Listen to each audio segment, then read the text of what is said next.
আসসালামু আলাইকুম ওয়া রাহমাতুল্লাহি ওয়া বারাকাতুহু। এক ব্যক্তি হজরত ঈসা আলাইহিস সালামের সাথে সফরে রওনা হল। হজরত ঈসা আলাইহিস সালামের সাথে 3টি রুটি ছিল। একটা নদীর তীরে পৌঁছে তিনি আহার করলেন এবং পানি পান করার জন্য নদীতে গেলেন। ফিরে এসে দেখেন অবশিষ্ট রুটিটি নেই। তিনি সে লোকটিকে জিজ্ঞেস করলেন, রুটি কে নিয়েছে? লোকটি বলল, আমি জানি না। হজরত ঈসা আলাইহিস সালাম লোকটিকে নিয়ে আবার রওনা হলেন। রাস্তা চলতে চলতে যখন ক্ষুধার উদ্রেক হল, তখন তিনি দূরে একটি হরিণী দেখলেন। হরিণীর সঙ্গে 2টি বাচ্চা ছিল।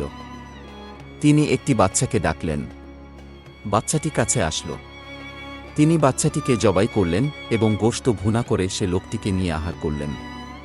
অতঃপর বললেন, আল্লাহর হুকুমে জীবিত হয়ে যাও। সঙ্গে সঙ্গে হরিণের বাচ্চা জীবিত হয়ে চলে গেল। হজরত ঈসা আলাইহিস সালাম লোকটিকে বললেন, এই হরিণের বাচ্চা জীবিত হয়ে যাওয়ার মোজেজা যিনি দেখালেন তার কসম দিয়ে বলছি, তুমি বলো রুটিটি কে নিয়েছে? লোকটি বলল, আমি জানি না। হজরত ঈসা আলাইহিস সালাম লোকটিকে নিয়ে আবার রওনা হলেন।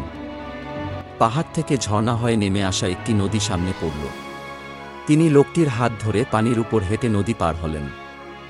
অতঃপর তিনি বললেন, যিনি বিনা নৌকায় নদী পার হওয়ার এ মোজেজা দেখালেন তার কসম দিয়ে বলছি, তুমি বলো রুটি কে নিয়েছে? লোকটি আগের জবাব দিল, আমি জানি না। হজরত ঈসা আলাইহিস সালাম এক জঙ্গলের কাছে পৌঁছে বালি জমা করলেন। যখন এক বিরাট বালির স্তূপ হয়ে গেল, তখন সেই স্তূপকে লক্ষ্য করে বললেন, আল্লাহর হুকুমে সোনা হয়ে যাও। তখনই বালির স্তূপটি সোনায় পরিণত হয়ে গেল। হজরত ঈসা আলাইহিস সালাম সেই সোনাকে 3 ভাগ করলেন এবং লোকটিকে লক্ষ্য করে বললেন, এই 3 ভাগ সোনার মধ্যে এক অংশ আমার, আর এক অংশ তোমার, এবং অপর অংশটি যে রুটি নিয়েছে তার। একথা শুনে লোকটি বলে উঠল, রুটি তো আমিই নিয়েছিলাম। হজরত ঈসা আলাইহিস সালাম বললেন, তাহলে সব সোনাই তোমাকে দিলাম। এ বলে লোকটা থেকে পৃথক হয়ে চলে গেলেন। লোকটি 3 ভাগ সোনার সবগুলোর মালিক হয়ে মনের আনন্দে জঙ্গলের ধারেই অবস্থান করতে লাগল। এমন সময় 2 ব্যক্তি এসে তার সোনা ছিনিয়ে নেওয়ার জন্য তাকে হত্যা করতে উদ্যত হল। লোকটি বলল, লড়াই করলে হেরে যাওয়ার ভয় সবারই আছে, তাই লড়াই না করে এসো, আমরা এই সোনা সমান 3 ভাগ করে নেই। তোমাদের মধ্যে একজন বাজারে গিয়ে কিছু খাবার নিয়ে এসো, ক্ষুধা নিবারণ করার পর সোনা ভাগ করব। সুতরাং লোকটির প্রস্তাবে তারা রাজি হল এবং সেই দুজনের মধ্যে একজন খাবার আনতে বাজারে গেল এবং মনে মনে ভাবল, খাবারের মধ্যে বিষ মিশিয়ে দিলে এই দুজন মারা যাবে আর সমস্ত সোনা আমার হয়ে যাবে।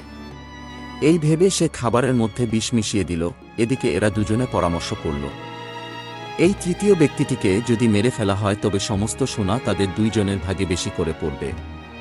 তাই লোকটি বাজার থেকে ফিরে আসতেই তাকে মেরে ফেলতে হবে।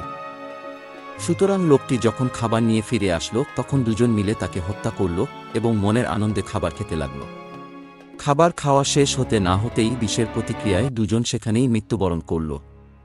সোনার 3টি স্তূপই সেখানে পড়ে রইল, কেউ পেল না। 3 জনের লাশই সোনার স্তূপের পাশে ছড়িয়ে ছিটিয়ে পড়ে রইল। ঘটনাক্রমে হজরত ঈসা আলাইহিস সালাম আবার সে রাস্তা দিয়ে যাচ্ছিলেন। তিনি এ দৃশ্য দেখে সবাইকে ডেকে বললেন, দেখো সম্পদের হাকিকত এই, সুতরাং এর লোভ থেকে নিজেকে বাঁচাও।